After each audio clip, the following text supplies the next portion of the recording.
అప్పుల బాధలు వెంటాడుతున్నాయా? అయితే 6 జేవిఆర్ వారి జాతిరత్నాలు ధరించండి. హాయ్ వెల్కమ్ టు మనం టీవీ. నేను మీ మనోజ్. సో హైదరాబాద్లో చాలామంది రెంట్ల మీద ఆధారపడుతూ ఉంటారు. ఎక్కడి నుంచో వచ్చి ఇక్కడ ఏదో ఒక పని చేసుకుంటూ బ్రతుకుతూ ఉంటారు, తమ జీవనం సాగిస్తూ ఉంటారు. సో చాలామంది ఈ రెంట్లు పే చేసే విషయంలో మధ్యతరగతి కుటుంబాల వాళ్ళు కాస్తంత ఫెయిర్గా ఉన్నా, ఎవరైతే రెంట్లు ఎక్కువ ఆశించి రెంట్లకి ఇచ్చేవాళ్ళు ఉంటారు కదా, వాళ్ళు రెంట్లకి ఎక్కువ ఆశించి ఎవరికి పడితే వాళ్ళకి ఇవ్వటం వల్ల ఇప్పుడు ఆ అపార్ట్మెంట్ ఓనర్స్ కావచ్చు, ఫ్లాట్ ఓనర్ కావచ్చు, రిస్క్లో పడే సందర్భాలు చాలా ఉన్నాయి. సో తాజాగా మాదాపూర్లో జరిగిన ఘటన నిజంగా తెలుగు రాష్ట్రాల్లో ఇప్పుడు కలకలం రేపుతుంది. ఎవరన్నా రెంట్లకు ఇవ్వాలి అంటే ఒకటికి 2 సార్లు ఆలోచించాల్సి వస్తుంది. మాదాపూర్లో పోలీసులు ఒక అపార్ట్మెంట్లో, సర్వీస్ అపార్ట్మెంట్లో తనిఖీలు నిర్వహిస్తే దాంట్లో విదేశీ అమ్మాయిలతో గుట్టు చప్పుడు కాకుండా వ్యభిచారం నిర్వహిస్తున్నారు. ఆ ముఠా చేస్తున్న వ్యభిచారం గుట్టురట్టు కావడంతో పోలీసులు కూడా కొంచెం గట్టిగానే యాక్షన్ తీసుకున్నారు. ఎవరైతే ఓనర్స్ ఉన్నారో వాళ్ళని పిలిచి ఇప్పుడు అరెస్ట్ చేసిన పరిస్థితి. సో ఇలాంటి నేపథ్యంలో రేపొద్దున ఎవరికన్నా రెంట్కి ఇవ్వాలి అనే ఒక థాట్ వస్తే ఓనర్కి, సో నిజంగా గుండెలో రైళ్లు పరిగెడుతున్నాయి.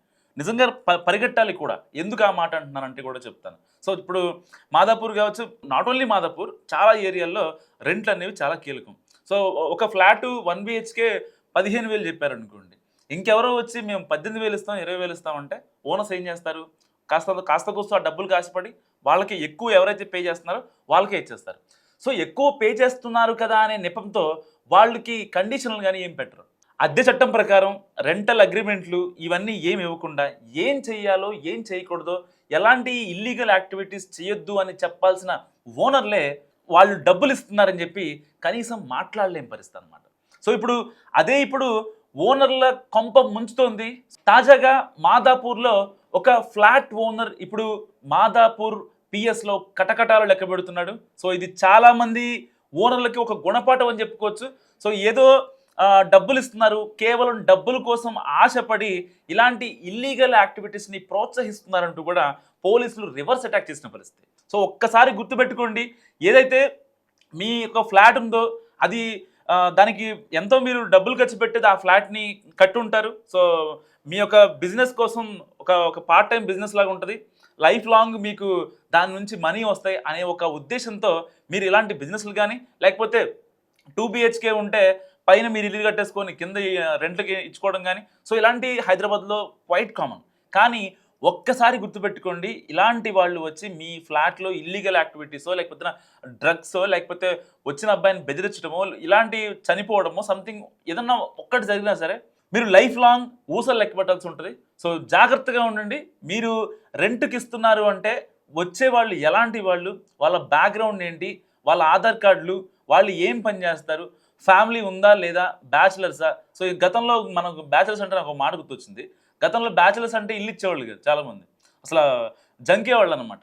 వాళ్ళు కనీసం వాళ్ళ పనులు వాళ్ళు చేసుకున్నా సరే వీళ్ళు రూమ్లో సిగరెట్లు తాగుతారు, మందు తాగుతారని చెప్పి చాలామంది బ్యాచిలర్స్కి రూమ్ ఇవ్వని పరిస్థితి.